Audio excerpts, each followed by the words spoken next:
As you will hear, everyone on our panel is a very busy person, including Saru, who I think every time I call her, she's like, I'm just getting off a call, and I'm on another call.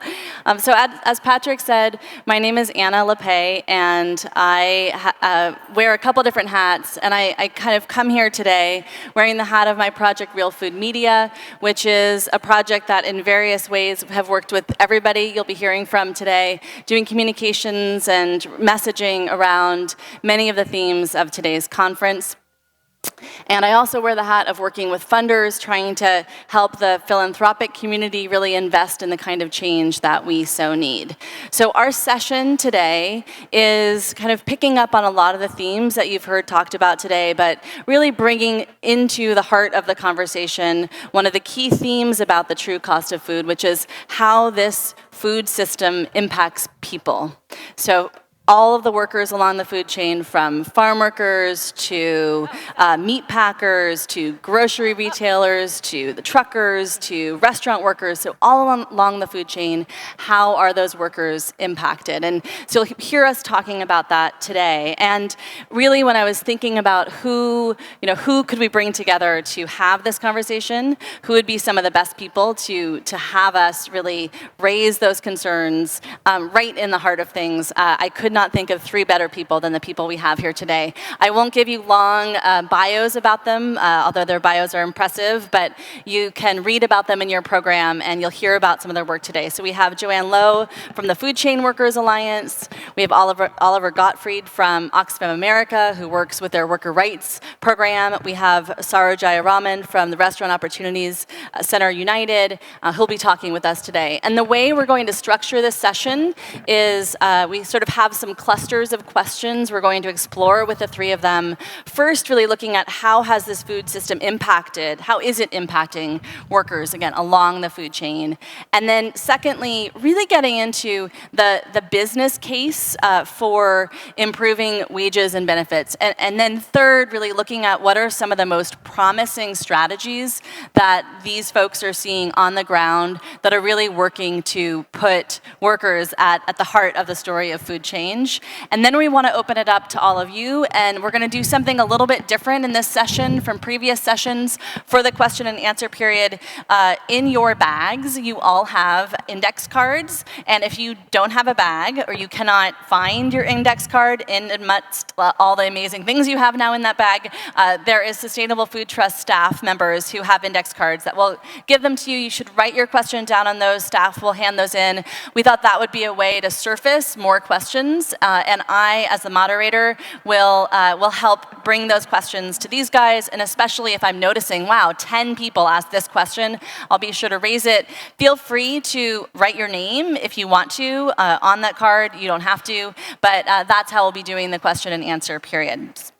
So, to begin, I thought we would begin with just a few facts that I think are kind of grounding facts about the story of food and food workers. So, fact one, there are about 20 million food workers in the United States, and those workers are among the most exploited and underpaid in the entire economy.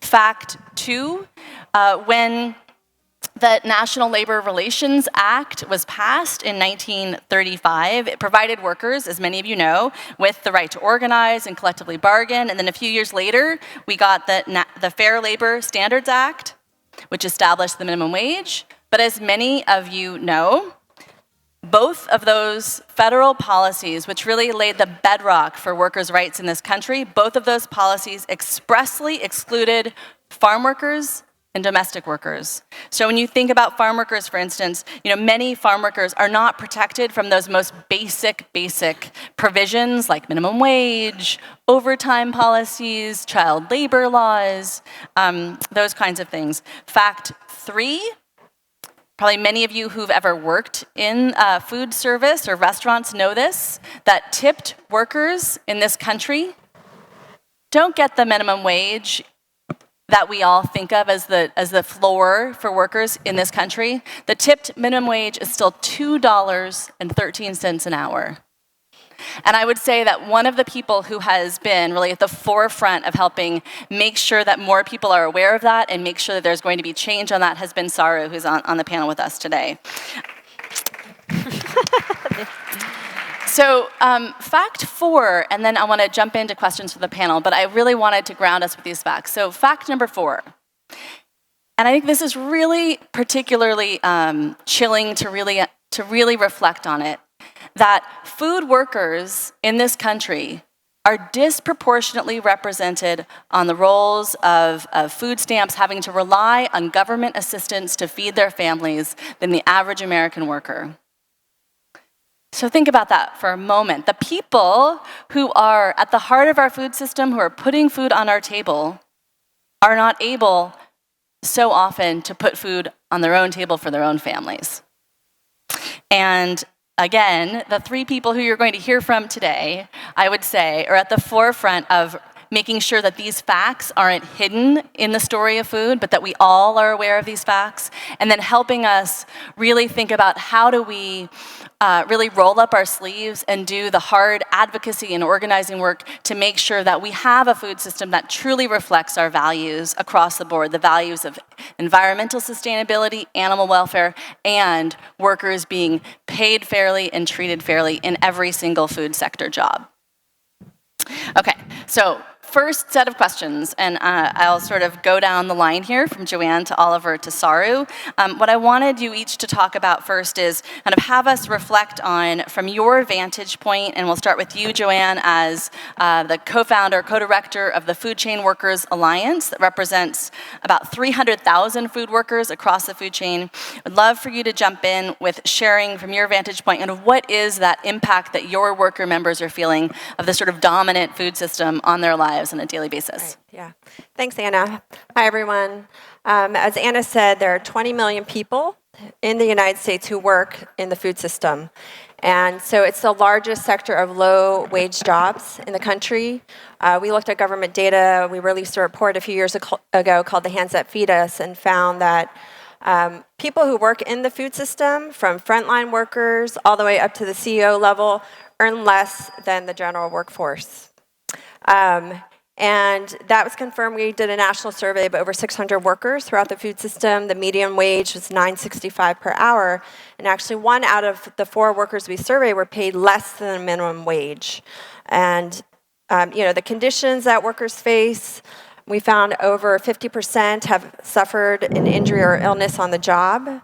A majority don't have any type of health insurance. And so a third reported that they use the emergency room or an urgent care center for their primary medical care. And so that obviously has impacts on all, on our public health system. And the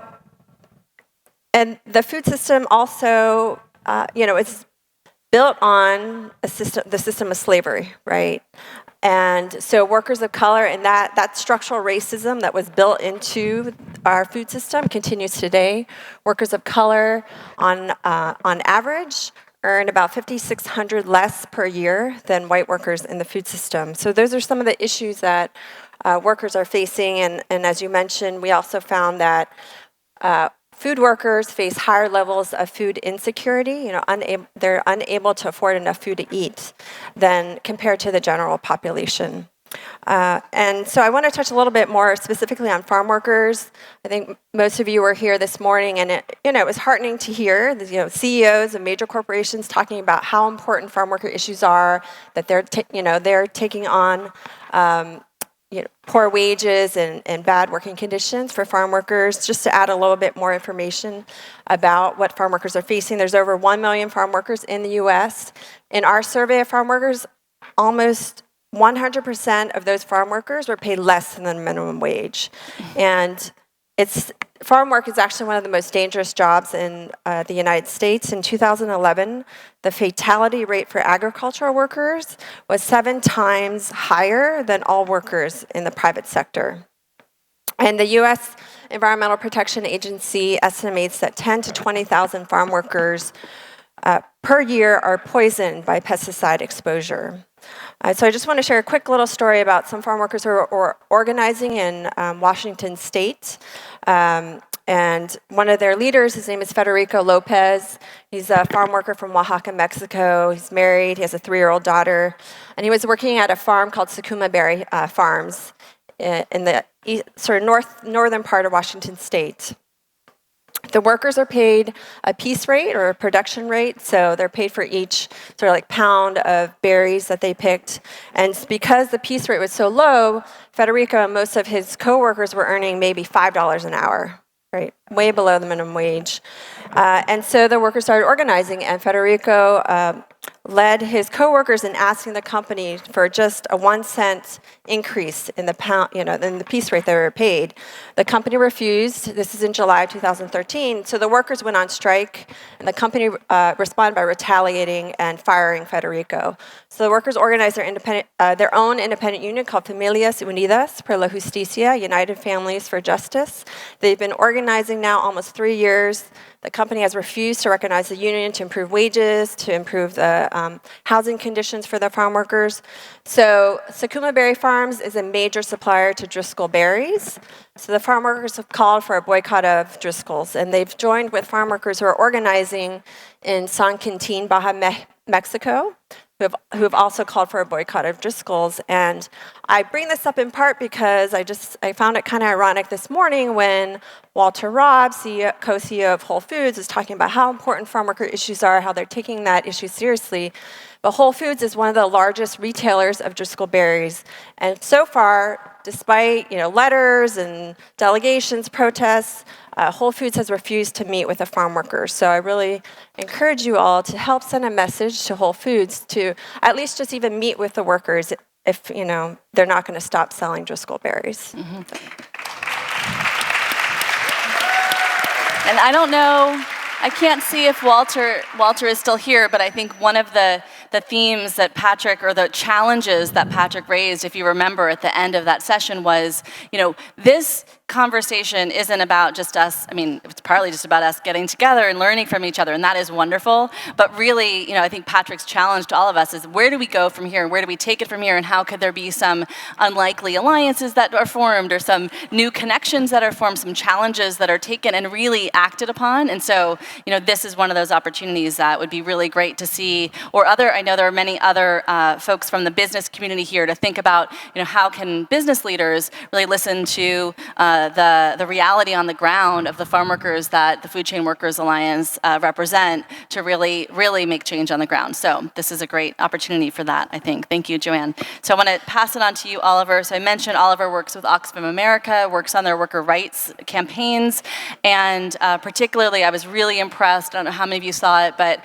Oxfam, and really thanks a lot to Oliver's leadership, did an incredible report about the poultry industry that I highly recommend you all to dive into. So I want to pass it on to you, Oliver, if you want to share, again, from your vantage point, what you're seeing in terms of impact on the ground for food workers. Yep. Sure. So thanks, Anna. And I just want to start off quickly by thanking Patrick and the organizers of the conference for giving space for us to come up and contribute as part of the 2 days talking about workers and elevating the concerns of food workers alongside some of the other great issues we're talking about here. So the simple fact is, Americans love chicken. Love it. We've tripled our per capita consumption of chicken in the last 50 years. We produce 8.6 billion pounds of chicken every year, and the average American eats 89 pounds of chicken every year, and that number has been increasing and will continue to increase. We eat far more chicken than we do beef or pork, and that has been growing consistently. And whereas 20 or 30 years ago we used to buy our chicken whole and cut it up at home, now 90% of the chicken that we buy is further processed. Pre-breaded, pre-fried, pre-seasoned chicken nuggets that you buy in a bag at the grocery store. And what that means, because of this increasing production, is that poultry companies have to increase production rapidly to meet the demand of the American consumer. And so line speeds, the processing line speeds in poultry plants have doubled in the last 30 years. And what it means is that the average worker, of the workers that we've spoken to, report having to process somewhere between 35 and 45 chickens each minute. And a worker has a particular job. They stand at the line, shoulder to shoulder with other workers, sharp knives, while the chickens fly by, and have one job. They either cut off each of the wings, or they pull off the skin, or they pull off the breasts, or they cut off the legs. And they have to do that for 35 to 45 chickens per minute, which is one chicken every 2 seconds, for 8 hours a day, sometimes with maybe one 30-minute break, over and over and over again. And there are three main problems that come with the job. So poultry workers have a significant number of women among the workforce. There's not exact numbers. The US government doesn't count poultry workers by themselves, but we do know that it's about 50-50 men and women. A significant, almost entirely people of color. There are not Caucasians that do this job anymore, and a significant number of immigrants. So the three problems are, one is obviously injuries. When you're doing this job hour after hour, day after day, the average estimate is that you do the same motion, whether it's cutting or pulling or hanging, between 20,000 and 100,000 times per day. Wow. And what happens is you get extraordinarily high rates of carpal tunnel syndrome and other musculoskeletal injuries in your wrists, your arms, your hands, your upper body. Poultry workers suffer illnesses at 5 times more than the average worker, and they suffer carpal tunnel syndrome at 7 times the average worker. And those numbers likely severely undercount what the actual rate of injury is, because poultry companies have become extremely adept at artificially decreasing the injury rates that they report to the government. On top of this, poultry workers, like most other farm workers, earn near poverty level wages. They make about $11 an hour, which puts them at or right around the poverty line and qualifying for any number of federal benefits like food stamps and Head Start and stuff like that. And meanwhile, the CEOs of these poultry companies are making astronomical amounts of money, $10, $12 million a year. The CEO of Tyson had a 300% increase in his salary and compensation over a 3-year period. He makes as much in 5 hours as one of his line workers makes in an entire year. An entire year, you said? Entire year. Okay, so 5 hours a year. Exactly. Just putting that out there. Yeah. And Tyson alone made $500 million in profit last year, just pure profit. And then lastly, the biggest problem, and the reason that you don't hear about this and the reason that these conditions perpetuate is that poultry workers operate in what we call a climate of fear. Poultry companies deliberately take advantage of the demographics of the workforce, heavily female, heavily people of color, a lot of immigrants, many of whom are here undocumented, to keep these workers silent and not speaking out about these problems. They use threats of firing, threats of deportation. They use harassment and discrimination. They will routinely deny workers things like bathroom breaks. We've heard from countless workers who they are not allowed to leave the line, so they're forced to urinate on themselves or wear diapers to work because they're not allowed to just step away from the line. They're not even allowed to just take a step back and stretch their hands and just rest for a few minutes. And they are punished for doing something like speaking out about an injury or if they see a chicken fall on the floor. They're punished even for something as simple as slipping and falling. It's really hard not to slip and fall in a poultry plant. There's chemicals and water and other dangerous conditions around there. And on top of this, workers do not get any paid sick time. We have yet to find a poultry company that offers paid sick leave to their workers. So workers who are making poverty level wages face basically the choice between going to work sick or giving up a day's paycheck. And are those the people we want processing the chickens that end up on our plates? So, thank you. Thank you, Oliver.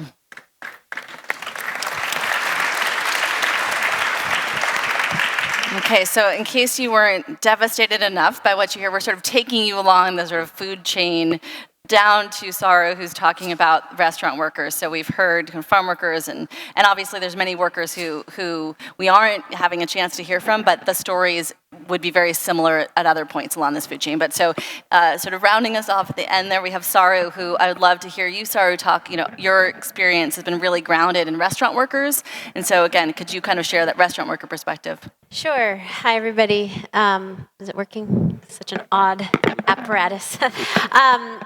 So you heard that there are 20 million workers in the food system. The vast majority of those workers, actually 11 million and growing of the workers in the food system, are in the restaurant industry. It's actually the second largest and absolute fastest growing sector of the whole economy and the absolute largest sector of the whole food system. And yet it happens to be the absolute lowest paying employer in the United States. So actually we made world history last year. I'm sure you heard, becoming the first nation on earth in which we're now spending more money on eating out than we are on eating inside the home. And the industry continues to grow, record-breaking profits every year, and yet every year we're the lowest paying employer. So every year the US Department of Labor puts out a list of the 10 lowest paying jobs in America, and every year we win the award. 7 of the 10 lowest paying jobs in America are restaurant jobs, and the 2 absolute lowest paying jobs in America are restaurant jobs. And only one of those 7 lowest paying jobs in America, by the way, is a fast food occupation. 6 of the 7 lowest paying jobs in America are the full service restaurants that we take our families to, that we enjoy special, intimate, wonderful moments in, but where the workers are earning the lowest wages of any occupation in the United States. So how is it that you've got one of the largest and fastest growing sectors of the US economy proliferating the absolute lowest paying jobs? It is due almost entirely to the money, power, and influence of a trade lobby called the National Restaurant Association. We call it the Other NRA. The Other NRA has been named the 10th most powerful lobbying group in Congress, and by far one of the most powerful lobbying groups in every state legislature, lobbying on everything against GMO labeling, against a lot of the things that people care about in this room, but certainly also lobbying to keep wages as low as humanly possible. And it turns out, in doing research for my latest book, which they're selling out there, Forked, that we found that actually the power of the Other NRA doesn't date back 20 or 30 or 50 years, it dates back to the emancipation of the slaves. Because it turns out that tipping didn't originate in the United States, it originated in the feudal homes of Europe. So if you ever watch Downton Abbey, think Downton Abbey, or if you ever read, Jeeves and Wooster, read those books, you'll see mentions to tipping, but it will very much be a vestige of the feudal system. It'll very much be, you'll see it, it is a sign of noblesse oblige. It was definitely something a superior gave to an inferior. Well, this idea of tipping came to the United States in the 1850s and 1860s, right around the time of emancipation, and there was a massive anti-tipping movement in the late 1800s, early 1900s, so popular, so successful that 6 states passed complete bans on tipping, and in fact it spread to Europe and succeeded in Europe. The labor movement picked it up and said, this is a dehumanizing, deprofessionalizing vestige of the feudal system. We reject it, which is why there's very little tipping in Europe. But here in the States, we went in the exact opposite direction because the restaurant industry and the Pullman train company both demanded the right to hire newly freed slaves and not pay them anything and let them live on customer tips. And that idea was codified into the very first minimum wage law that passed in 1938 under the New Deal, under FDR, as Anna mentioned earlier, which said you have the right to the minimum wage either through wages or through tips, which gave tipped restaurant workers who were first black former slaves the right to a $0 minimum wage. And we went from a $0 minimum wage in 1938 to a whopping $2.13 an hour in 2016, a $2 increase over a century. And we're at between $2 and $7 in 43 states in the United States. California is one of 7 states that's rejected this system for the last 50 years and demands that this industry, like every other industry, pay the full wage with tips on top. But in the other 43 states, the restaurant industry, the Restaurant Association, has essentially argued it's okay, these are white guys working in fancy fine dining steakhouses here in San Francisco, they're making $150,000 a year, there's no reason to pay them a wage, when in fact 70% of tipped workers in America are women. They're women working at IHOP and Applebee's and Olive Garden. They're women suffering from 3 times the poverty rate of the rest of the US workforce, using food stamps at double the rate, and suffering from the absolute worst sexual harassment of any industry in the United States. In fact, 5 times the sexual harassment rate of every other industry, because when you're a woman in Arizona or New Mexico earning $2 and you live completely off your tips, you have to tolerate whatever a customer might do to you, however they may touch you or treat you or talk to you, because the customer's always right. And what does that result in? That results in a multi-billion-dollar industry that we are subsidizing. I'm just going to close by saying the true cost of American food, well, not only do we pay these billion-dollar companies' workers' wages through our tips, we also subsidize about $16.5 billion annually in public subsidies for Medicaid, food stamps, and other forms of public assistance. For full-service restaurant workers, the average Olive Garden costs the American taxpayer $250,000 a year in public assistance. So we are wholly subsidizing a business model that just doesn't work.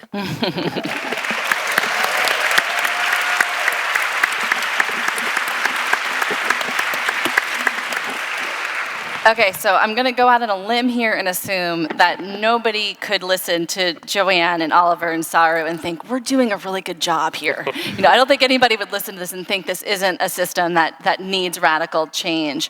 But what do you hear from the industry? So what you hear from the business side, and of course not everyone in business says this, but what you hear so often, and what I want to get into now is kind of cracking this myth, what you hear so often is,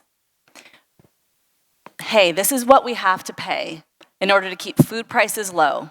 if we were pay to workers better, if we're to offer all of these, incredible benefits you activists are telling us to do, that it would hurt the people who are struggling the most in this country because it would raise food prices. And so we want to sort of get into that first. But what I wanted to just put out there is, I think we sometimes suffer from historical amnesia. And I wanted to remind people that it wasn't too long ago. It was as recently as like the 1970s, early 80s, when grocery retail jobs were a middle-class job. When meatpacking jobs were a middle-class job, when a lot of these food sector jobs were unionized and protected, and I was just looking at the numbers in meatpacking in 1978. An average meatpacking worker was getting $23, $25 an hour. Today, the average meatpacker is getting $13 an hour in 2008 dollars. So you're talking about this incredible decline in wages. Now, I don't really think any one of us would say in 1983, food was so expensive no one in this country could eat. So I want to sort of remind us of this history of what these jobs, some of them, of course, not all of them, but what some of these jobs were.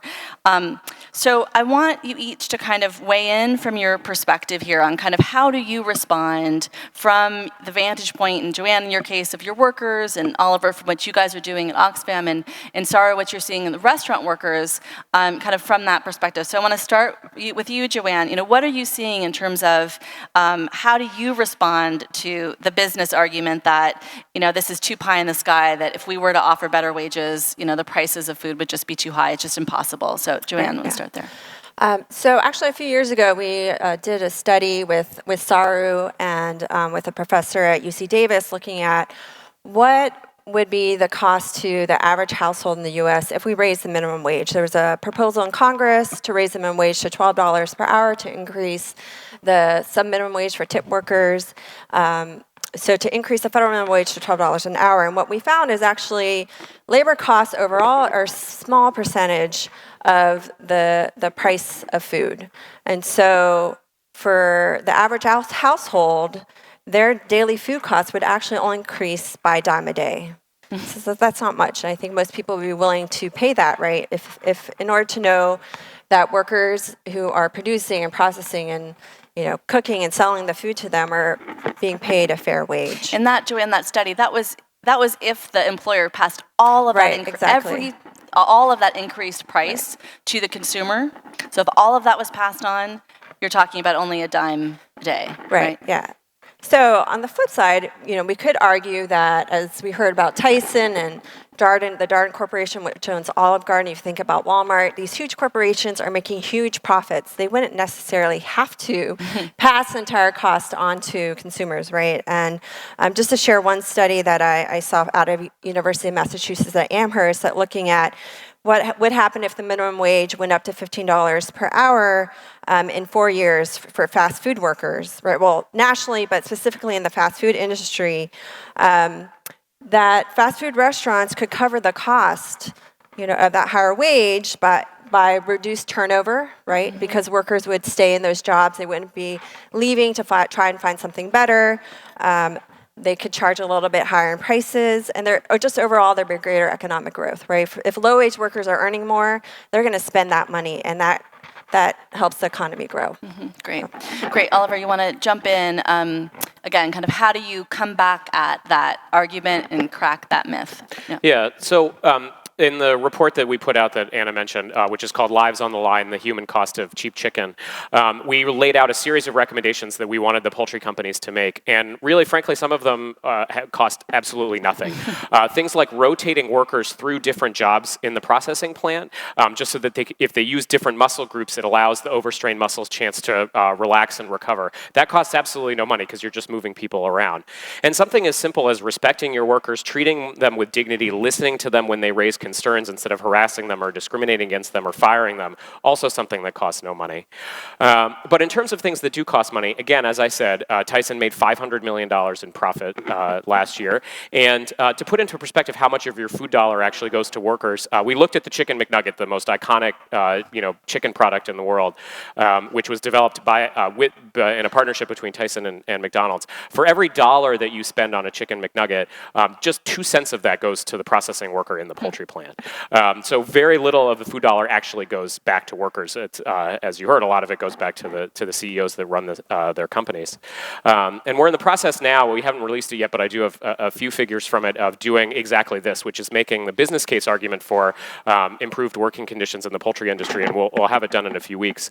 First of all, these companies are actually increasing their profits at the expense of us, the taxpayers, by not paying a living wage and by not offering sufficient benefits like earned sick time. We've calculated that in 2014 alone, the poultry industry and all the companies in it reaped an extra $2 billion, basically saved themselves $2 billion by not offering a living wage to their workers. As Anna pointed out, basically compensation and production have not kept pace with each other. They've diverged strongly. Production has gone up, but compensation has stayed relatively stagnant or even dropped. If compensation and production kept pace with each other at the same pace, workers would be making an average of $5,000 more per year right now, which is an enormous amount for workers that are making $20,000 to $25,000 a year. But on top of that, these companies are actually losing money by things like turnover costs. There aren't hard and fast turnover numbers for poultry plants, but the numbers are extremely high, and one government study pegged it in some plants it's as high as 100% a year. Workers are getting injured and have to leave the job, they're getting fired. The turnover is incredibly high because of this. And turnover costs are astronomical for these companies, finding new workers, bringing them in, training them, and getting them up to speed and being productive employees. We've estimated that about $200 to $300 million a year is lost by the poultry companies because of incredibly high turnover rates. The last thing I'll say is there's been an incredible amount of research done on what's called the good job strategy, and the idea of if you pay your workers more and offer them better wages and benefits, it comes back to you in increased productivity and higher brand ratings. So we looked at that specifically for the poultry industry, and basically, there could be a benefit to these companies of $2 or more billion every year by treating their workers better, paying them a living wage, and offering them good benefits. So there is both changes that could be made that don't cost these companies anything. There are changes that can be made that actually reap an economic benefit for these companies, and on top of that, given the pure profit that they make every year, we do think that they could invest some of that back into their workforce without passing it on to the consumer. Thanks, Oliver. So we're going to go to Saru next, and I definitely want to circle back because we've already heard from Joann and Oliver about, this is totally doable, and actually it makes good business sense. And the last set of questions I want to ask is kind of why is this not happening, and then how do we accelerate it? But I want to go to you, Saru, who really in the heart of your work has been working in the restaurant industry, and I know one of the things you've done is really elevate the high road restaurants, the restaurants that are doing the right thing and showing that they're actually really thriving businesses. And so I'd love for you to jump in. Yeah, I'm actually really tired because I just got in at 2 a.m. from having our week-long summit with our high road employer partners. We've, over the last, in DC, taken them to Congress, restaurant owners saying we believe in a living wage, we believe in eliminating the lower wage for tipped workers, to Congress as industry leaders. So over the last 15 years, we've been building an alternative to the National Restaurant Association called RAISE, Restaurants Advancing Industry Standards and Employment. There are about 200 employers now, ranging from Danny Meyer, Tom Colicchio, Alice Waters, now Blue Bottle Coffee, all the way down to small mom and pop restaurants around the country, Zingerman's in between, and all the way down to very tiny restaurants here in the Bay Area and all over the country. And we've worked with them over the last 15 years to document both qualitatively and quantitatively many of the things that Joann and Oliver have talked about. The fact that actually you end up with far less turnover in an industry that has the highest turnover rates of any industry in the United States. Our industry turnover rate is about 300%. That means 3 turns in one position in 1 year. So we calculated how much turnover costs in our industry and found that it's costing, especially the chains, millions and millions of dollars to retrain, rehire, morale issues, all of that. And we found that you can actually cut that cost in half by paying higher wages and better benefits and offering advancement opportunities. and so that's actually the point of the book. The book is all about the fork in the road, the fact that we can take this path, the high road to profitability, or we could continue down the low road to profitability that the chains have really set for this country.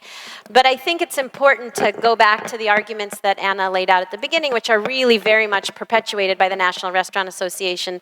The idea that if they actually had to pay their own workers a wage, we are trying to talk about 15 as a more livable wage. It's not a livable wage. So we're actually not talking about living wages. We're talking about this industry actually just paying its workers a wage, because as I described before, they don't. They don't actually pay their workers a wage.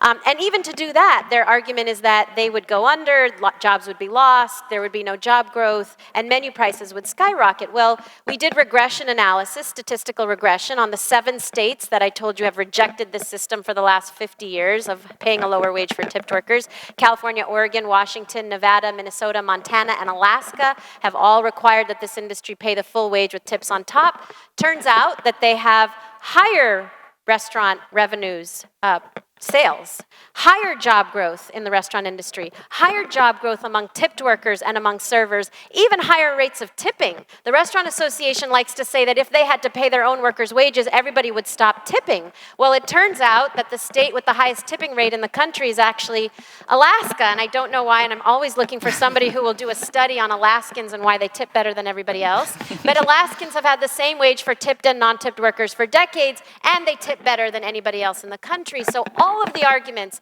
And then the last is, of course, that menu prices are going to be so much higher in these 7 states than the 43 states with lower wages for tipped workers. And we've done so many menu price studies, studying the Olive Garden and Applebee's in DC versus California, and we find menu prices are actually higher.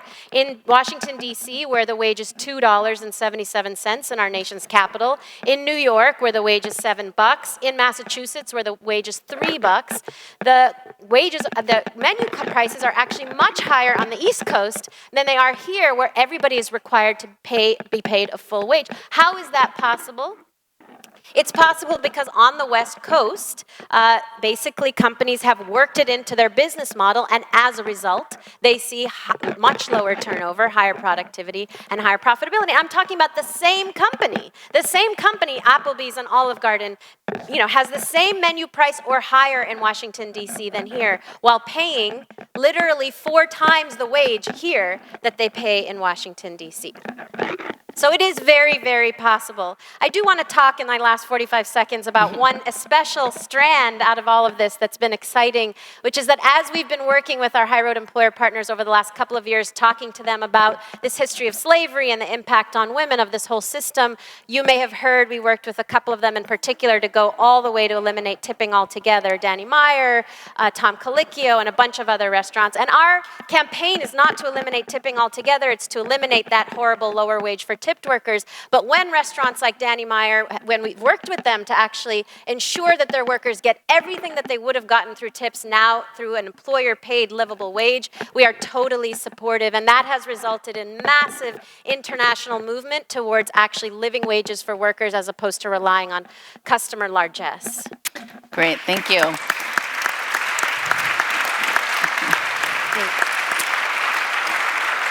So what Saru was just starting to talk about, this kind of one fair wage campaign, and what the traction that she and her network, Restaurant Opportunities Center United, what they're getting with those high road restaurants, it's a really nice segue into this last section. And as we're getting into this last kind of set of questions, I want all of you to be thinking about questions you have. Remember, you should have your index cards in your bag, or raise your hand if you want an index card. Adele or other folks from Sustainable Food Trust will bring them to you. If you have written a question and you want to pass it in, just put your hand up and somebody will come grab it. We want those to be starting to come up to me so that I can be starting to get your questions to give to these guys at the last part of the conversation, when we'll have some time to hear from all of you. So for this last kind of set of questions, I feel like what you heard in just a few minutes, we could spend hours talking about busting that myth that you can't pay workers well in this country. But I feel like in a few minutes, all three of them did a pretty convincing job. So I feel like that business case is there. I mean, that's where it's like the good news is you can really make a strong business case. I mean, I think one of the best business cases we have in the retail sector is you look at Walmart and how poorly Walmart pays its workers. You look at a pretty comparable big box store, Costco, that has much better unionized, it's actually half of its workforce about is unionized, the rest get the same benefits and wages. Costco profitability, way better than Walmart. Costco turnover, way less than Walmart. You know, all the things that we're talking about, you see it played out at even the highest, you know, one of the biggest employers in this country. So what I want to do now, and this is really the exciting, fun part, is to kind of take us into then what are those most promising strategies that Oliver, Joann, and Saru are seeing, are part of activating, and kind of what is some of the homework that then we have that we can then connect to these groups to give them more energy and give them more capacity. So I want to start with you, Oliver, if you would talk about, you'd mentioned the work that you guys are doing with the Equitable Food Initiative. So you don't have to just talk about that one initiative, but you know, share what you think of as some of the best strategies, maybe focused on the Equitable Food Initiative, that we can really start seeing some progress on this issue. Sure. So the Equitable Food Initiative is a relatively new certification system for fresh produce. And it's unique in that it is a true collaborative multi-stakeholder initiative. It brings together farm workers, farm owners, and retailers, along with other advocates in the system to come up with came up with joint solutions. They analyzed and realized that our fresh produce system is one that worked for none of those actors in the food system. They were all losing out and suffering from the way that the system worked. And it tried to identify a solution and a system that worked better, that offered benefits for every link in the supply chain. It's focused on labor rights. It's focused on responsible use of pesticides, responsible treatment of the environment. And there are several groups actually here already. Pesticide Action Network is here, which is one of the original members. And this is the farm worker initiative that Fidel from Bon Appetit, who was also one of the early partners with it, was talking about earlier. And that is an example of a true collaborative effort. There were no protests or campaigns against anyone. It was about bringing all actors in the supply chain together and identifying where there could be shared priorities, and really digging in and finding out, working out a system that offered benefit to everyone. So that's just one example. I know there are others. Great. So Sarah, I want to come to you next. You sort of started talking about your One Fair Wage campaign, but I would love to hear you talk more about what you're seeing is sort of being what's so promising about that, what change you're seeing, and then what are some of those leverages of change? I know you've also been working on just trying to do public education, that there is this trade group called the National Restaurant Association that, sort of really raising the negative profile around that trade group as another strategy. So if you want to just share some of the strategies you guys are engaged in. Sure. So we, over the last 15 years, we founded the organization just after 9/11, and this year's the 15th anniversary of 9/11. Over the last 15 years, we've moved so many different strategies, organizing both workers, employers, and now consumers, opening our own restaurants called Colors, fighting on a variety of policy issues, from winning paid sick days. We won paid sick days in 5 or 6 cities around the country. ROC did. Of course, there have been many other states that have won paid sick days. We won a bill in Philadelphia making it illegal to deduct credit card processing fees from workers' tips, which, by the way, is legal in most states. Not legal in California, but it happens all the time, so we encourage people to leave their tips in cash rather than on credit cards. But the big issue you've heard that we've been fighting for the last couple of years is One Fair Wage, and we launched the campaign in 2013. Can you hear me okay? After my first book came out, and we called it One Fair Wage. If the 7 states could eliminate the lower wage for tipped workers, then every state in the nation could. And initially, we got 8 states to introduce legislation on this issue, and then last year, we got Congress to introduce the first bills in U.S. history proposing the full elimination of the lower wage for tipped workers. And after that, we have ballot measures and bills moving in multiple states. It will be on the ballot this November in Washington, D.C. to go to 15 and full elimination of the lower wage for tipped workers from the abysmal $2.77. In Maine, we're going to $12. It'll be on the November ballot, eliminating the lower wage for tipped workers. And a number of other states are moving. But as I mentioned, some of the most exciting progress on this campaign has been the industry itself. So much of the industry splitting away from the NRA and saying, you know what, enough is enough. And suddenly forging this new high road path of let's just get rid of the lower wage for tipped workers in our own restaurants or get rid of tipping altogether. We also moved another number of companies. Anna mentioned we had a campaign to stop the other NRA. It's called Stop the Other NRA. We had a bunch of actions, and through that got Chipotle to actually leave the National Restaurant Association and commit to providing paid sick days, paid family leave, and tuition reimbursements to their 80,000 workers nationally. So all of that has been part of the process of moving the industry away from the low road and towards the high road, but ultimately it has to be policy change, and it has to be consumers working together with employers and workers to make this happen. So we formed an association called Diners United, and through that, we actually created an app to tell you how restaurants are faring on issues of wages, benefits, and promotions. You can find it at forkedthebook.com. And we encourage people to not only read the book and use the app and support restaurants that are doing it right, like many of the ones I've mentioned, but more importantly, as diners, to encourage your favorite restaurant owners to actually join the high road, leave the low road, and join the high road, join RAISE, the High Road Employer Association, because the more and more restaurants that move in this direction, the stronger case we have to go to legislators and say, look, the industry's actually ahead of you on this one. As our workers and consumers, we all want change. We all want to get rid of this antiquated legacy of slavery. We need you to follow. Mm-hmm. Great. So we want to come to you, Joann, and kind of picking up on what we've heard Oliver and Saru say. Can you talk about some of the things that you're seeing really gaining traction in the Food Chain Workers Alliance network? I know one of the things we're working on together is really trying to replicate what Los Angeles was able to pass, really with your leadership, among many others, around the good food purchasing policy, if you want to talk about that. Yeah. But sort of talk about what you're seeing as some of the leverage traction you're getting. Right. Yeah. So I first want to follow up on Saru's point. Those of you who are in the morning session with the business sector, is typical, I think, as private sector. They said, no, we don't need policy. We just need consumers to push us to make change.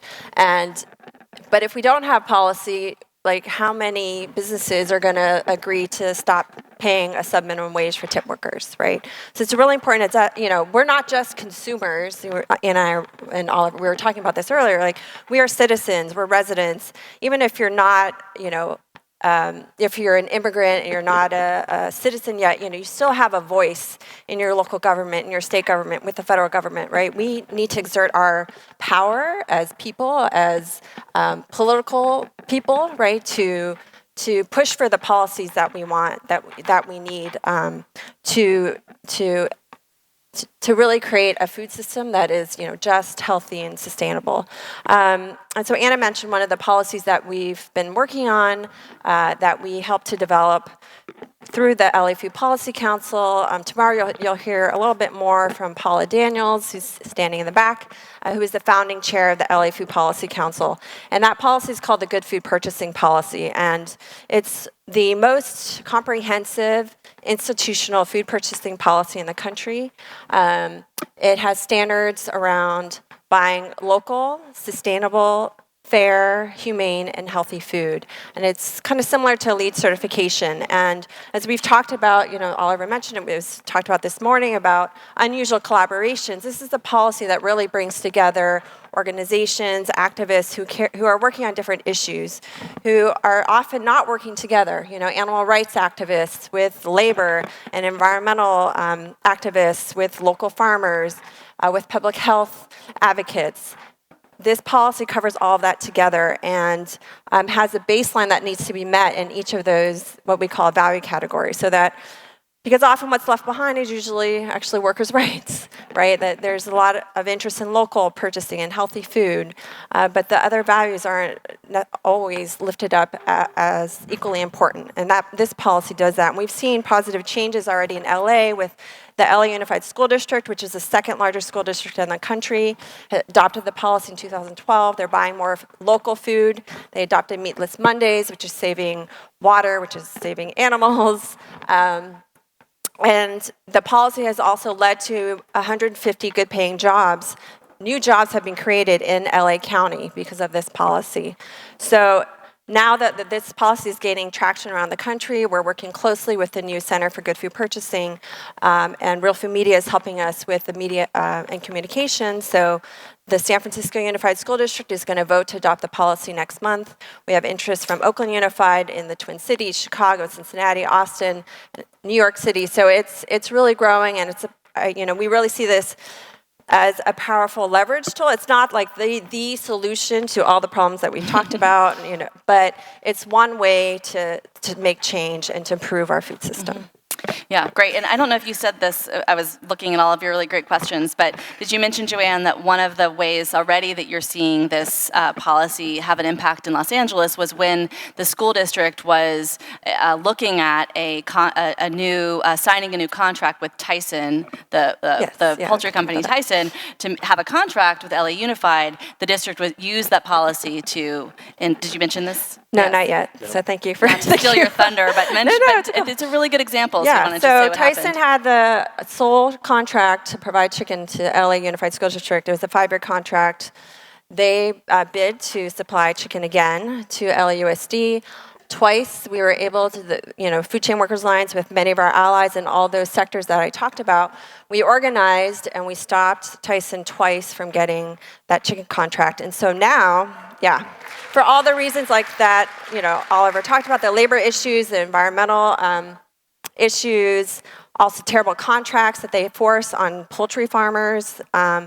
And so now LA Unified School District awarded the contract to a distribution company that's going to provide antibiotic-free and hormone-free chicken to the second largest school district in the country. Okay, so we're going to move into the last half an hour of our time together in this conversation. I love all of your questions, and I'll also be sharing all of the questions with everybody on the panel for them to kind of see the questions that were sparked by the conversation so far. I'd like to note a couple of kind of ideas for ways that we all could engage that have come up already. One, I know there are a lot of food business folks here, a lot of people who are work in food restaurants or have friends who do, colleagues who do. One of the homework assignments is you could look into RAISE. You could look into this alternative to the National Restaurant Association and this high road restaurant network that Saru talked about, which has folks like Tom Colicchio and all kinds of wonderful restaurateurs already a part of it. The second thing is, here in San Francisco, we have this incredible opportunity to really help speak up to SF Unified and let them know that there is a huge, huge interest in seeing the good food purchasing policy come to San Francisco. So that's next week. Well, the first vote is April 26th. The final vote is May 10th. Okay, so April 26th, a vote coming up. Again, this is a way that we can flex our collective muscle to go beyond these rooms to really take this energy beyond. And then the third thing I would mention, if you haven't taken a look at the work that Oxfam has done, this report that they did on the poultry industry, really, really powerful research went into that. And again, to sort of educate ourselves about what's happening on the ground. So a couple ideas for homework assignments. Jumping into your questions, I want to start with one that hits particularly close to home as the wife of someone who has spent his entire life working in the labor movement, working for labor unions. So I want to start with this question, and then I want to kind of throw a few more out, you guys, and any one of you can jump in, Saru, Oliver, or Joann. So one of the questions that we got, and this came up in a couple other questions as well, but what role do unions or organized labor play in confronting food worker injustice? Do you see unions or organized labor as part of the solution? So, do you want to, any of you jump in? Yeah, I can start. So my organization, the Food Chain Workers Alliance, we're a national coalition that includes unions and worker centers. And I would say more and more unions are seeing common interests with those of us in the food justice movement, right? Our concerns, the problems that we're facing, they intersect. So, for example, on the Good Food Purchasing Policy Campaign, we're working very closely with the United Food and Commercial Workers Union, which is the largest union representing meat packing and poultry processing workers. Also, the Teamsters Union, which represents over 1 million workers around the country in food processing, distribution. They actually represent more farm workers than any other union in California now. So they're definitely, very active in organizing. And I think that's something I wanted to add too, is that the Worker organizing in the food system now is, I think we've seen a huge, tremendous growth in the past decade. ROC-United, which is also one of our member groups, it's really inspiring because workers are the ones facing these problems, and they're the ones now, speaking up, saying these are the solutions we need, and for us, that's what's most important. Not for someone else to come in and say, we're going to, this is what you need, and this, what should happen is for the workers at the forefront to be organizing. And I would just add, we work very closely with United Food and Commercial Workers as well. They represent pretty much all of the unionized poultry workers in the U.S. The problem is only about a third of the workforce is unionized, which leaves 2/3 of the workforce, 150, 160,000 workers who are lacking that crucial voice. The poultry industry has a history of anti-union behavior. Most of it is located in the Southeast United States, which is all right-to-work states, which makes organizing new members very difficult. And that's why many of the conditions that exist there have perpetuated as long as they have. But they are absolutely part of the solution, and we're happy to be working with them. Mm-hmm. Yeah.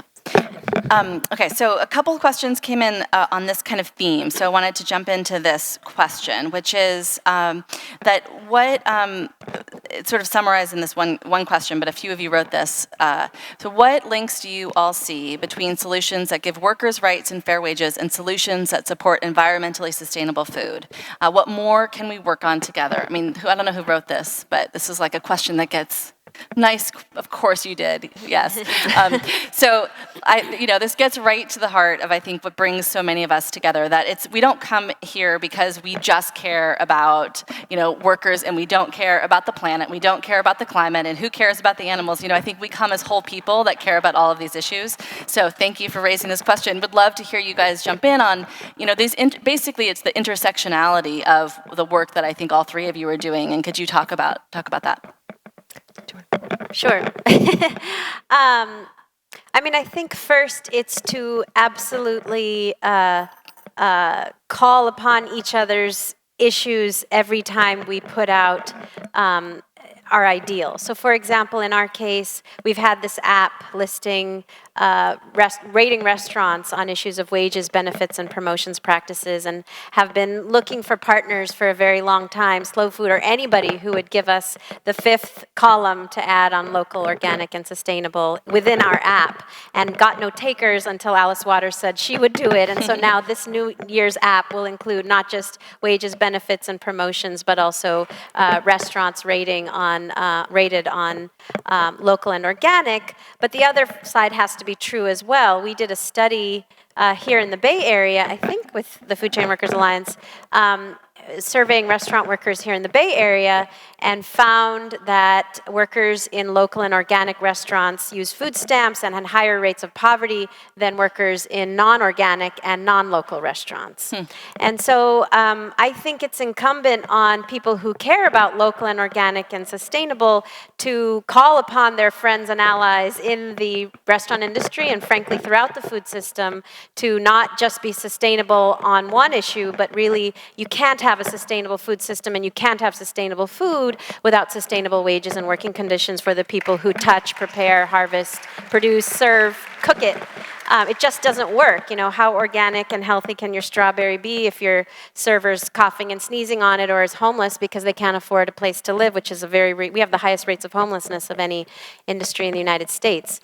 So I think we need to, all of us collectively, we need to, when we're putting out what's the ideal, and the high road includes sustainable and local, and when you all are calling on people to be sustainable and local and loving people for being sustainable and local, ask them, question them, challenge them on how good they are to their workers. I think it's got to be universal. And then at the more practical level, there's so much we can do just practically. We're opening a restaurant. We've opened several restaurants called Colors. We have in Detroit, our restaurant has an urban farm associated with it. We do a lot of training with our workers about sourcing locally and sustainably, and what that means as workers, and even in their own homes, cooking that way and preparing food that way. But even buying a building here, opening a restaurant, doing it as environmental, as green as possible, and actually training workers on all of these issues and involving them in the broader movement. It just has to go both ways all the time.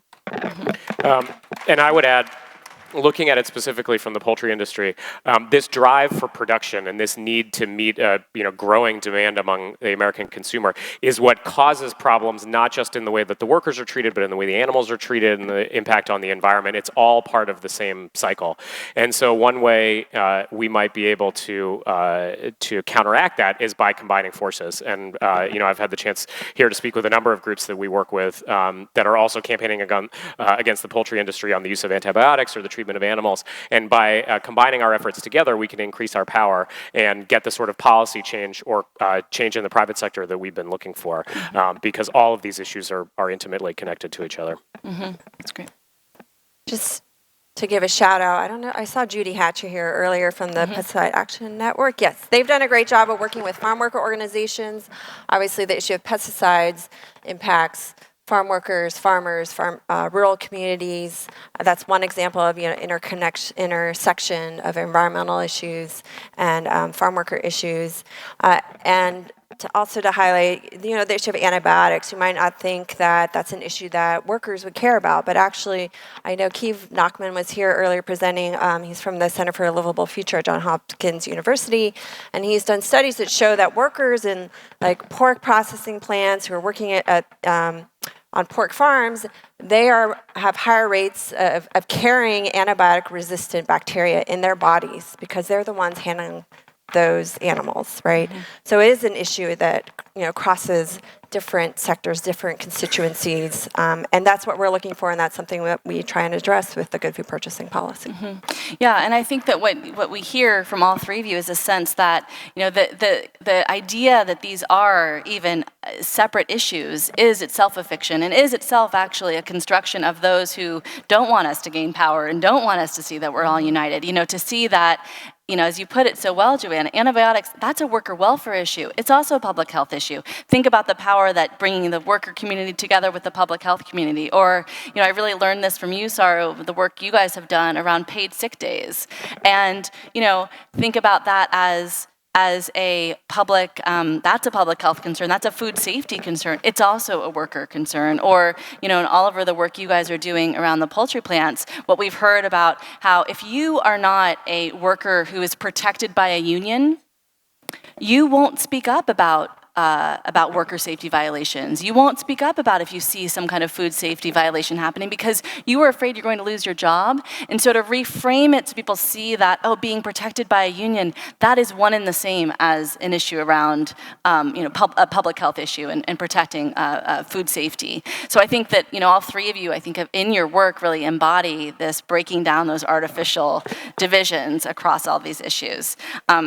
So thank you for all of that work that you do. So I want to bring up a huge question, and obviously we're not going to be able to dive totally into it, but I'm really glad somebody raised this question, and as we haven't talked about it yet, but can you speak more about the relationship between U.S. immigration policy and poor working conditions in the food and agriculture sector? So thank you for raising this question, and I don't know who wants to jump in first on this, but. Sure. So 40%. So our estimates are that in New York, Chicago, LA, a good 70% of workers in the restaurant industry are foreign-born, and about 40% are undocumented. So obviously, our industry would collapse without immigrant workers. But I think what we very firmly believe is immigration policy is actually not immigration policy, it's labor policy. It's a way to maintain a very cheap labor pool that's afraid to speak up. But actually that immigrant workers do have lots of rights, and we have organized about 20 campaigns, recouping about $10 million in stolen tips and wages for workers and winning job security and raises and promotions and benefits. And all of those campaigns were led by undocumented immigrant workers, because actually it turns out that undocumented immigrant workers do have the right to the minimum wage and not to be discriminated against once they're employed. They have all of those rights, but of course, the employers try to use their immigration status as a way to prevent them from engaging in those kinds of organizing. And so it's a very useful tool. I think we also need to think about it as a race, as an issue of racial justice, not just immigration. In our industry, there's actually a $4 wage differential between white workers and workers of color. You'll see in the best jobs in this industry, which are fine dining server and bartending positions where you can earn $150,000 a year, are held almost exclusively by white men. People of color, women, immigrants actually cannot get to those best living wage jobs. And so immigration policy, of course we need absolute reform. Of course we need a complete path to citizenship. But we need to look at these things. We need to include in that very strong labor protections, and we need to ensure that we're really genuinely and honestly seeing it as a racial justice issue, not just a labor or immigration issue. And we need to address the fact that it isn't just about getting people citizenship, because actually the vast majority of workers in our industry who earn $2.13, live in poverty, don't have paid sick days, are citizens of this country.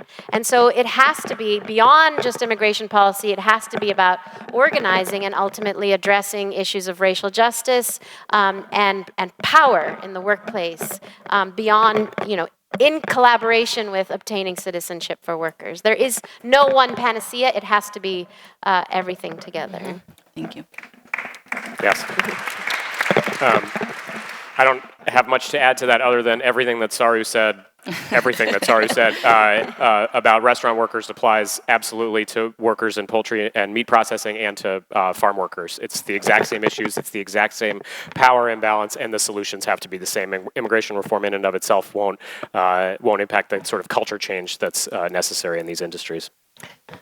And I just want to add that generally, because some people might think, oh, well, guest workers and giving guest worker visas to workers to come work on farms or other sectors of the food system, that's the answer. And really, we don't support that. We don't think that works because there are just so many abuses of that system. Guest workers come and they depend on that employer for that visa. So if you think about if that worker speaks up, the employer can say, "Oh, never mind. You don't have your visa anymore. Go home." Right?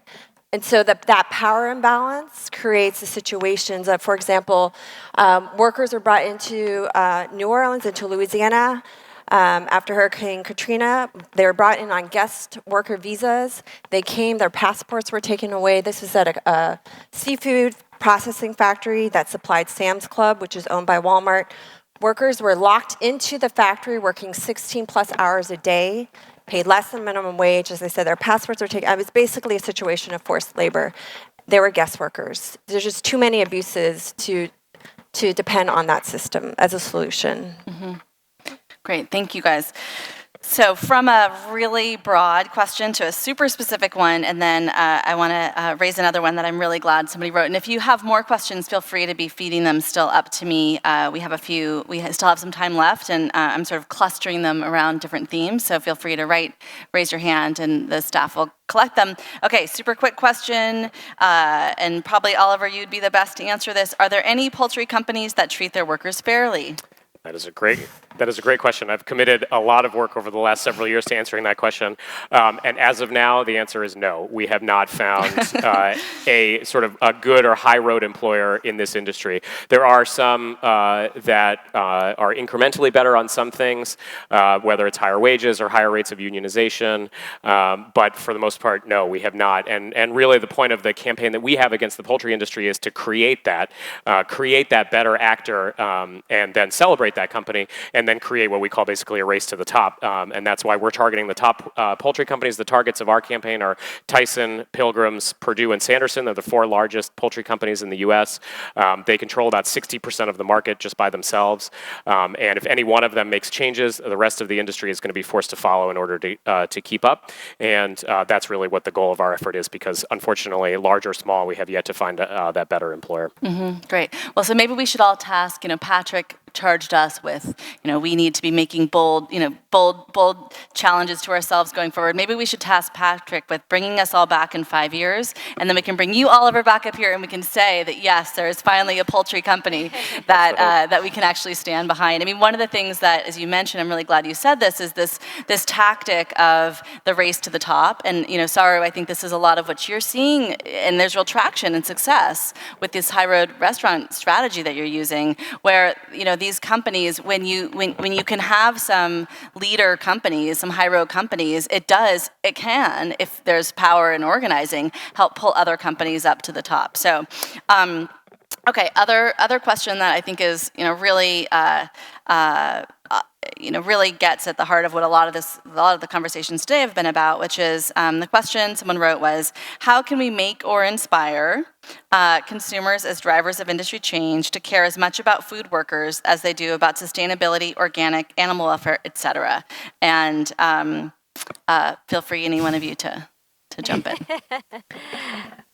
We're still trying to figure that out. If anyone has ideas, please let us know. I mean, we've spent years thinking about this, and we've even paid high, very expensive messaging companies to do very intensive focus groups with foodies to figure out what would make them care about the people and not just the pigs and the cows and the environment.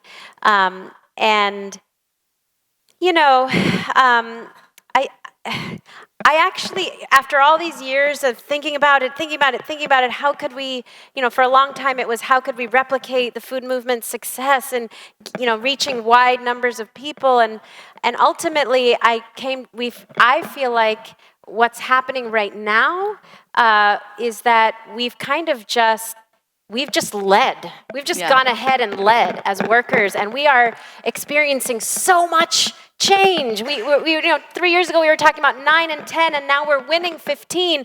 3 years ago we were talking about could we ever raise $2.13 an hour. Now we're winning complete elimination of the lower wage for tipped workers. 3 years we were talking about could we ever win paid sick days, and now like 5 or 6 states and multiple cities around we just keep winning. We just keep going. We keep winning, and I think what's happened is that the food movement. Sorry, I do that, but I teach social movements, and it's very hard for me to call what we have in the food world as a social movement yet. Maybe it will be, but yet. But I do think a lot of the food space has seen this success and realized, wow, we need to do that. So we've looked at the food space and seen conferences like this, and I go to 80,000 people food conferences, and I ask everybody, why are you here? What drove you? And, I read a book, I saw a movie, right? That's generally the answer. And so we thought, maybe we need books and movies, and we did that. We tried that. And it worked to a certain extent. It has worked. But what's worked even better, honestly, is us just keep going. We kept organizing. We kept winning. And the food space has said now, all the luminaries in the food space are now saying the number one issue we now need to address as in the food system is wages and working conditions for the 20 million. I mean, we've seen this tremendous change over the last 5 years, and I think it's because while we love the wide reach that you have and the way you've reached people, I think you guys could learn a lot in terms of the real policy and organizing success that we've had in making real structural change in this economy.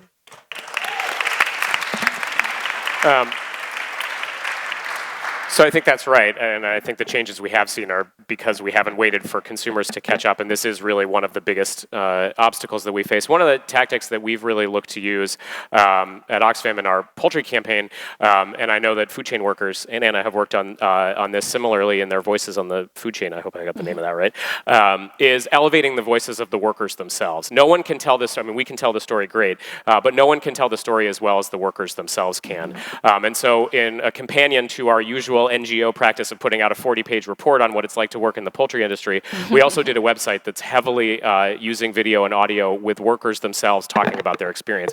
And nothing can illustrate it better than those people can. And I think we have found that when people hear from the workers themselves, they're much more motivated to take action. And that's something you have to do on a case-by-case basis. We can't go and buy a 60-second television advertisement during the Super Bowl to do it, although I wish we could.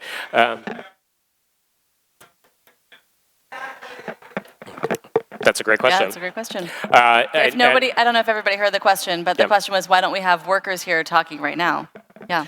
Yeah, I mean, we weren't able to do it for this one, but one of the things when I go around, and I was just in Washington, D.C. talking about this last week, is we do bring poultry workers in to talk about the experience, and so I thank you for the question, and I do think it's too bad we can't have any here. But anyway, raising their voices is incredibly important, and I hope people will listen when you see them.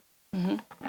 Yeah, and I would say, I mean, to that question, when I see the work that Saru, Oliver, and Joann do, that, you know, very much, I mean, all the events we've ever done together, you know, it's really, it's having food workers there, and also really helping, I mean, this is what, you know, I think Joann with the Food Chain Workers Alliance, what I saw last year when we went to the summit, was it's really about bringing workers together to really help give them the sense of being able to share their own story and being able to realize that their stories are also the sense of the shared story. So having, you know, farm workers sharing their story to the truckers and to the grocery retail workers and to the restaurant workers, and realizing that so many of these workers are experiencing so many of the same issues. Yeah.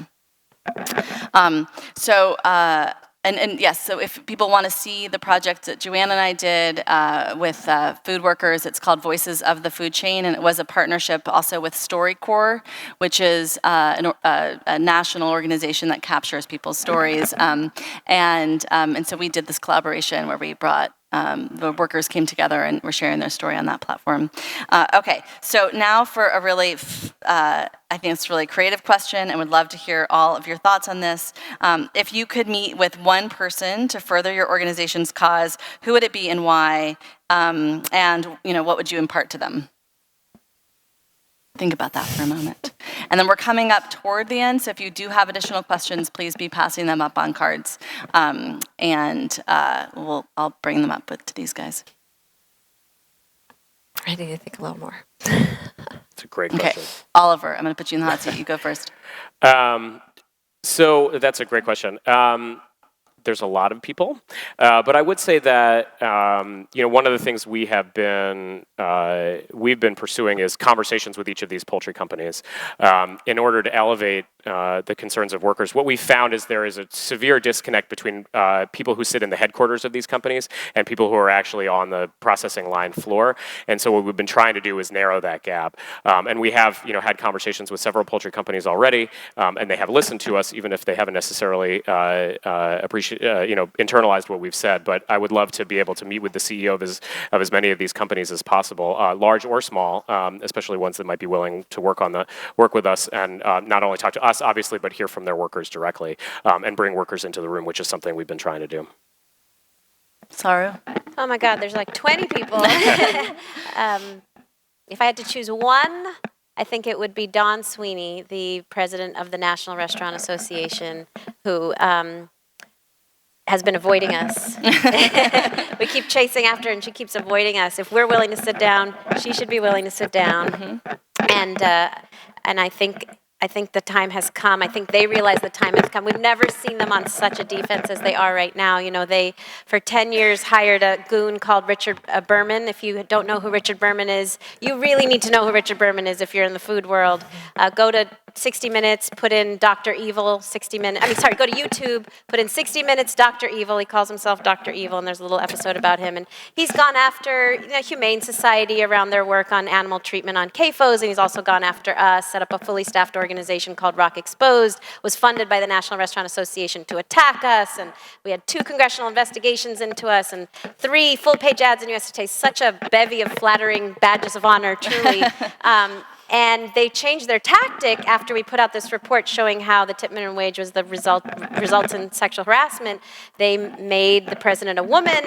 They did this whole campaign around how the restaurant industry is a great place to work for women, huge multi-million-dollar publicity campaign. So it's time to sit down with Dawn and tell her just exactly how good the place is to work for women. Great, Joann? So I would say the next president, whoever that's going to be, we are a co-founder of the HEAL Food Alliance. HEAL stands for Health, Environment, Agriculture, and Labor. And so that's a national coalition bringing together national groups and grassroots organizations to work towards, you know, a just, healthy, sustainable food system. And so one of our campaigns is called the Plate of the Union. It's a campaign we're working on with Union of Concerned Scientists and Food Policy Action, which was started by Tom Colicchio. And so we're calling on the next president to adopt our platform for a healthy, just, and sustainable food system. And so we really want the next president. The next president should meet with workers and farmers and community members, who are all working with us towards this this platform. Great. Yeah, I don't know if anybody saw it, but a few weeks ago, the New York Times did this kind of word mapping infographic that mapped out all of the words that were used most commonly in the Republican debates and the Democratic debates, and it was like terrorism, small hands was a Republican term that came up a few times, but ISIS, healthcare, inequality, and it's probably anyone in this room would not be surprised to know that food workers, farming, was absent from the debate. So, really making sure that that's, inconceivable that a presidential candidate could go out there and be campaigning and not be talking about food and food workers in the future would be great.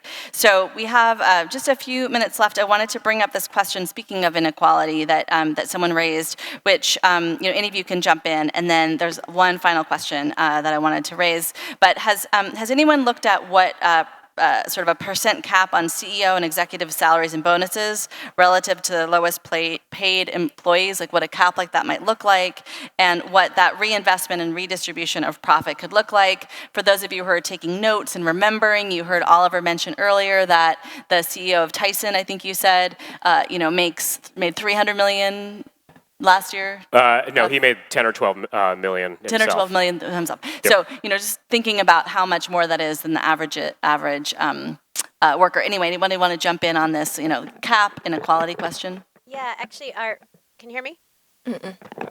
Hello? There. Yeah. Okay. We have a good friend, Steve Silberstein. Can you still hear me? There we go. We have a good friend, Steve Silberstein, who introduced a bill, who worked with legislators to introduce a bill here in the California State Legislature to cap the ratio between CEO and worker pay. And it got some press and attention, but that is exactly the kind of legislation that we need. He also got a shareholder resolution introduced through, he's working with BlackRock to get a shareholder resolution introduced that would also cap CEO pay. So there is a momentum around CEO pay in our industry.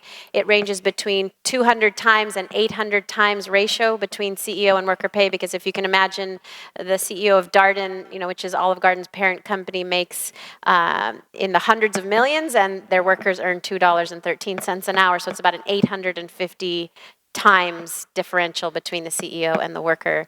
But there is real momentum around legislation and shareholder resolutions. So I think shareholder resolutions could be a real way to start capping some of the disgusting inequality we see in corporate pay.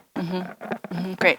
Okay, so in our final few minutes, I don't know, I saw Eli from Spur here again. I don't know if he put this question in again, but I thought this was a great one earlier, and it's raised again now. And so I thought I would put this out to you guys, and feel free to re-emphasize something that you might have already mentioned if you want to. But the question is kind of looking at, what would be your 2 priority policies, or kind of leaving this room, what is the song you all want us to sing about? What are those policies that we could really be advocates for? And again, that's come up, obviously we've talked a lot of policies, so feel free to just re-emphasize, or if you didn't get a chance to mention one you're particularly excited about. And we'll just go down the line. Joann, we'll start with you, yeah. Well, definitely, we're working on the good food purchasing policy. I think, as we've seen in LA, it is starting to make a difference.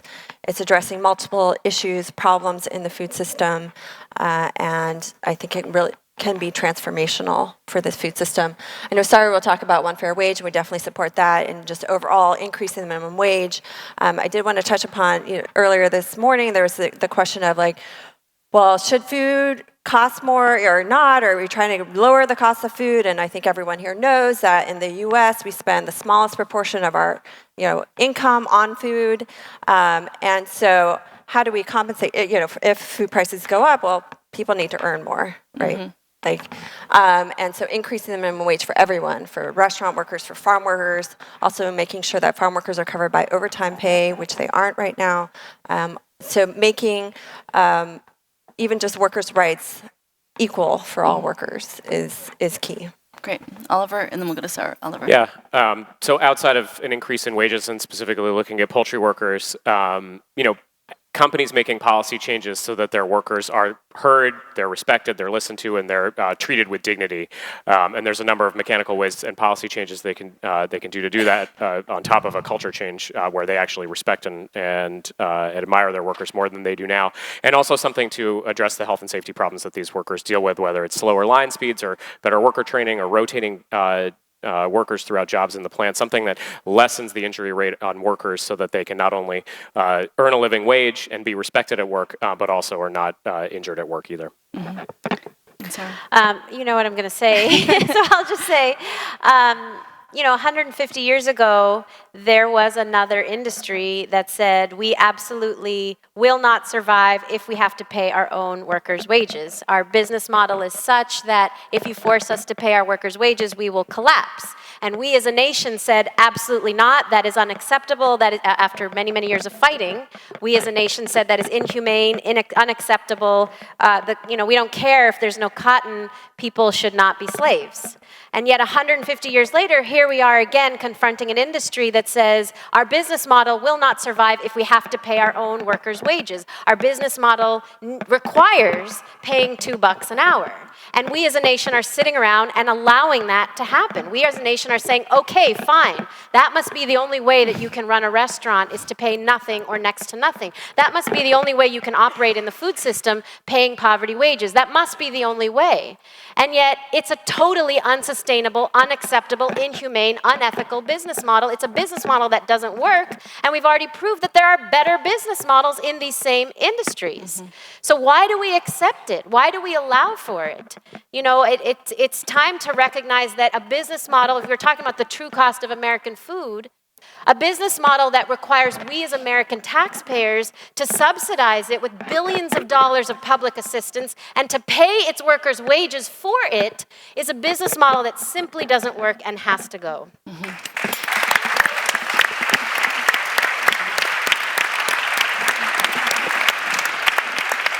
Okay, well, if you are feeling like me, then you might have been on the same trajectory, emotional trajectory of the past hour and a half, which was starting out feeling like, what is happening in this country? How depressing is the reality of food workers? And yes, I feel like we can kind of live with the both and of really looking at the incredible injustice in the food system, looking at it full on, not keeping it in the shadows, not pushing it to the corner, not making sure there isn't any conversation about it, but really bringing it into the light, and at the same time really elevate the kinds of policies and activism and advocacy that folks like Joann and Oliver and Saru represent.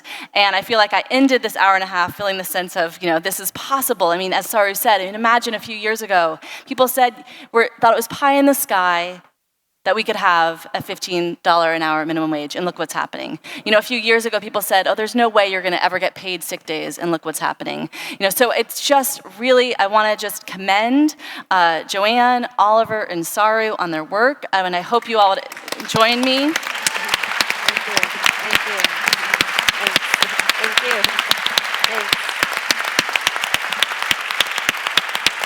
Thanks.